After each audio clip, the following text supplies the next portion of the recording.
ఏంటి egg curry చేయడం కూడా రాదా అనే వాళ్ళతోటే అసలు ఇంత సూపర్గా ఎలా చేసావు, రెసిపీ ఏంటో మాకు కూడా చెప్పు అనేలాగా చేద్దాం.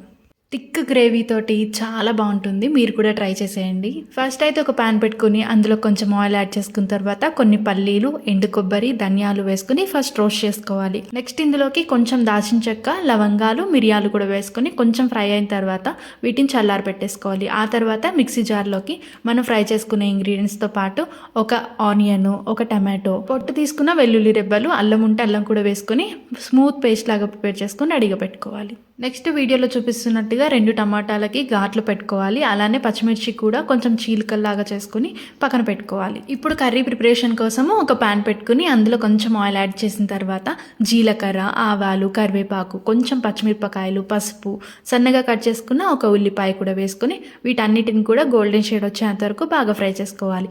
ఆ తర్వాత ఇందులోకి కొంచెం సాల్ట్తో పాటు మనం ముందే ప్రిపేర్ చేసుకుని పెట్టుకున్న పేస్ట్ని కూడా వేసుకుని పచ్చివాసన పోయేంత వరకు బాగా ఫ్రై చేసుకోవాలి. ఈ గ్రేవీ కుక్ అవుతున్నప్పుడే ఇందులోకి సరిపోయేంత కారము, ధనియా పౌడర్ కూడా వేసుకొని ఒకసారి బాగా కలిపేసుకోవాలి.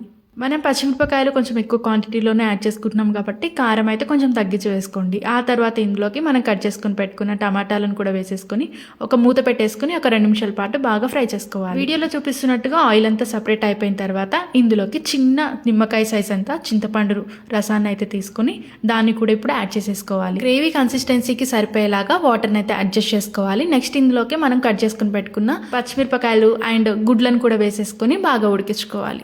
ఎగ్స్ని కావాలంటే మనం ఫ్రై చేసి కూడా యాడ్ చేసుకోవచ్చు, లేదంటే ఇలా కూడా యాడ్ చేసుకోవచ్చు. మూత పెట్టేసుకుని మీడియం ఫ్లేమ్ మీద ఒక్క 10 నిమిషాల పాటు ఉంచుకున్నామంటే చక్కగా ఆయిల్ అంతా పైకి తేలుతుంది. ఫైనల్గా థిక్ గ్రేవీ తోటి చక్కగా మన కర్రీ అయితే రెడీ అయిపోతుంది. వీడియో నచ్చితే కనుక లైక్ చేయండి. Bye bye.